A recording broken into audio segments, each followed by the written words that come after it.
शामली जनपद में आज किसानों की एक महापंचायत का आयोजन किया गया, जिसमें भाकियू के राष्ट्रीय प्रवक्ता राकेश टिकैत पहुंचे, जहां पर उन्होंने पहुंचकर किसानों को संबोधित करते हुए कहा कि कृषि कानूनों पर वापसी की जीत छत्तीस बिरादरी की जीत है।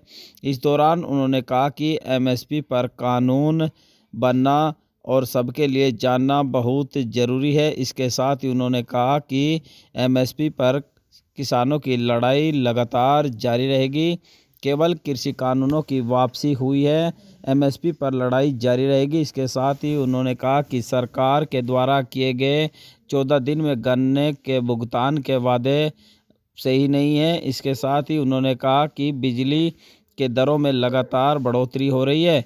इसके साथ ही उन्होंने किराना में पलायन के मुद्दे को सरकार का प्लान बताया। इसके साथ ही कहा कि कोई भी किसी पार्टी के बहकावे में ना आए और सोच समझकर ही आगे का कदम उठाए।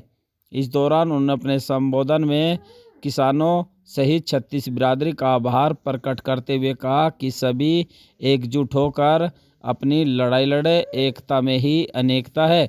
इस दौरान कैराना में पहुंचे भाकियू के राष्ट्रीय प्रवक्ता राकेश टिकैत का हजारों लोगों ने भव्य स्वागत किया। इसके बाद वह अपने काफिले के साथ पंजाब के चंडीगढ़ के लिए रवाना हो गए। क्या खरीदता है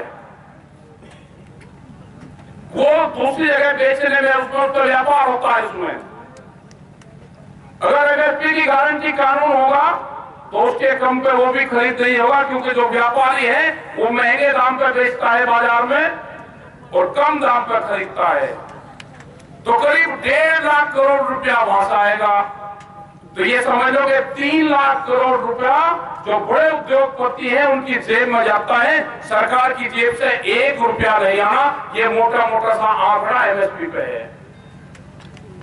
और जब वो 3 लाख करोड़ रुपया बाजार में आएगा, किसान के पास में आएगा, वो मकान बनाएगा, वो मिस्त्री का जाएगा, वो लोहे में जाएगा, वो बच्चों की पढ़ाई में जाएगा, वो कपड़ा खरीदेगा, वो सोना खरीदेगा अपने बच्चों के लिए, कोई ना कोई उससे व्यापार करेगा। तो 3 लाख करोड़ रुपया बाजार में जब घूमेगा किसान के उससे, तो भारत सरकार को उससे टैक्सेस जाएंगे। तो एमएसपी अगर लागू होगी तो भारत सरकार को टैक्स मिलेगा। ये है एमएसपी। और उनके वहां पे जो बैठने वाले जो साइंटिस्ट और बड़े बड़े लोग हैं, वे कहते नहीं भारत सरकार को देना पड़ेगा। वो पूर्ण रूप से गलत है। ये यहाँ पर जो रास्ता जाता है, बहुत लोग कहते हैं कि कराने में मीटिंग क्यों करी, कराने में मीटिंग क्यों ना करें। कराना एक बॉर्डर का हमारा गांव और कस्बा है। यहाँ पे हजारों ट्रक धान और गेहूं के निकलते हैं जो इलीगल तरीके से जाते हैं हरियाणा के अंदर, जो सस्ते में खरीद करके एमएसपी में बेचते हैं। घराने में मीटिंग इसलिए की केवल ना जाए व्यापारी का माल, ना जाए वहां पे। हम अपना 50 क्विंटल धान नहीं बेच सकते, व्यापारी 25 से 30। बड़ा योगदान यहाँ के भंडारों का रहा। हर गांव से जो अनाज, सिस्टम, दाल, लस्सियां जाती थी, सब गांव से गया। कोई उसमें भेदभाव नहीं था। किसी ने ये नहीं कहा कि आपका हिंदू या मुसलमान या सिख के किसी के घर से गया। आटे में किसी के कोई जाति धर्म नहीं है, वहां नहीं कहा किसी ने, लेकिन वहां सबने काम किया। यहाँ से पूरा इस क्षेत्र से भी, पूरा शामली क्षेत्र से बहुत गांवों से यहाँ से सामान वहां पे गए, लोग रहे।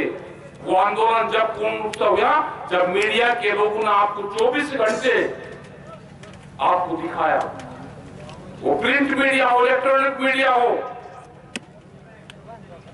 वो हमारे सोशल मीडिया के बच्चे हो, उन्हें उस आंदोलन को सीखने के हिसाब से ट्रेनिंग वहां से ली। और जिन बच्चों ने पूरा लगन से वहां पे काम करा, वे आने वाले टाइम पे बड़े बड़े एंकर और चैनल में खोल देंगे, जिन्होंने वहां पे 1 साल तक सीखा। तो कुछ वो खराब हो जाता है। तो एक औसत सा मान लेंगे 4 लाख की हमने खत्म कर, तो बच के 8 लाख करोड़ रुपया। 4 लाख करोड़ रुपए की हम फसलें ये मान लेते हैं कि उसकी एमएसपी पे खरीद होती है वो कम कीमत हो सकता है। भारत सरकार उसका पैसा देती है कि हमने 4 लाख करोड़ रुपए की फसलें किसानों से खरीद दी। अब घपला कहां पे है? 2.5 लाख करोड़ रुपया तो सीधा किसान के आ जाएगा और 1.5 लाख करोड़ रुपया जाएगा व्यापारी की जेब में, जो सस्ते में आपसे खरीद के और एमएसपी के नाम पे भारत सरकार को बेचते हैं। तो 1.5 लाख करोड़ रुपया तो आएगा वहां से, सरकार भी को नहीं देना उसमें। अगर गारंटी कानून बन जाएगा तो 4 लाख करोड़ रुपए की जो खरीद होगी वो सीधी किसान से होगी, व्यापारी उससे नीचे पे खरीद नहीं कर पाएगा। आज तो 13 महीने बाद ही वे गई। भारत सरकार से हमारा यह है कि जो समझौता हुआ उस समझौते पे काम करें। एमएसपी का इशू चला है पूरे देश भर में। अब एमएसपी को पत्रकार जान गए, एमएसपी को गांव का किसान जान गया, जो अपने खेत में फसलें बोता है उसको एमएसपी का पता चल गया। एमएसपी सरकार को नहीं देनी, ये गलत फहमी है जो सर बताते हैं कि एमएसपी सरकार को देनी है। अब आप समझ लेना, करीब 12 लाख करोड़ रुपए की एमएसपी की फसलें देश में पैदा होती है। मोटी मोटी सी रफली सी बता देंगे, आपको सब कुछ समझ में आ जाएगा 1 मिनट में कि एमएसपी है क्या और एमएसपी भारत सरकार लागू क्यों नहीं करना चाहती। करीब 12 लाख करोड़ रुपए की हम 23 फसलें एमएसपी पे तैयार करते हैं। उसको अगर हम 3 पार्ट में बांधे तो 4 लाख करोड़ रुपए की फसलें हम अपने घर में कंज्यूम करते हैं। उसको हम खाने के लिए रखते हैं, अपने पशुओं के लिए रखते हैं।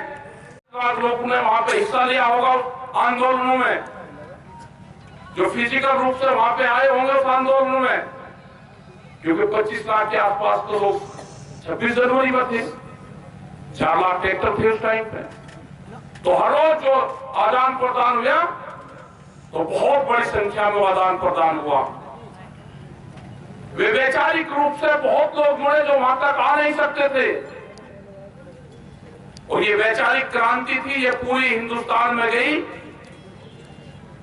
इस वैचारिक क्रांति से जो भी बच्चे जुड़े, जो भी नौजवान जुड़े, वे बेरोजगार युवा जुड़े, उनका एक ट्रेनिंग स्थल वहां पर था। जब आंदोलन खत्म होता है तो 1 दिन में खत्म हो जाना चाहिए। जब कोई पॉलिटिकल मीटिंग होती है तो 3 बजे लोग चलने लगते हैं, लेकिन वो दुनिया का एक पहला इस तरह का आंदोलन है कि आंदोलन की समाप्ति तो 19 तारीख को होगी थी, जब प्रधानमंत्री जी ने एक बड़ी घोषणा की, लेकिन उसके बाद में भी लोग गए नहीं। और जब वहां समझौता हो गया 9 तारीख में, उसके बाद में भी वहां पे भीड़ बढ़ना शुरू हुई, और बहुत लोगों को कहने के बाद में वे कल 11 और 12 तारीख में आज लोग वहां से निकलना शुरू हो रहे हैं। लोग जब बात सुनो, जो कुछ खड़े बात सुनो। हमारे और में तो राड क्या है कि मंच पे पहले रहेंगे, काम कम करेंगे, यह राड है। लेकिन चलो, जो कुछ है ठीक है, कर लेंगे, सुधरेंगे। 13 महीने में बड़ी जीत उसको कहेंगे किसानों की, वो हासिल करिए समझौते के आधार पे। बहुत लोग कहते हैं कि हमने भारत सरकार को हरा दिया, किसान जीत गया। ना कोई हारा, ना किसी की जीत में, एक समझौते के आधार पे उसको कहेंगे। और जब समझौता होता है पंचों का, पंच परमेश्वर, पंच प्यारे, 5 ही तो उंगली है। जब समझौता होता है तो जो फैसला हमारे पंचों ने किया भारत सरकार के बीच में, वो हम सब लोगों ने मान लिया। बड़ा सहयोग वहां पे उन मेडिकल के डॉक्टरों का रहा, जिनने 24-24 घंटे दवाइयां वहां पे बीमार लोग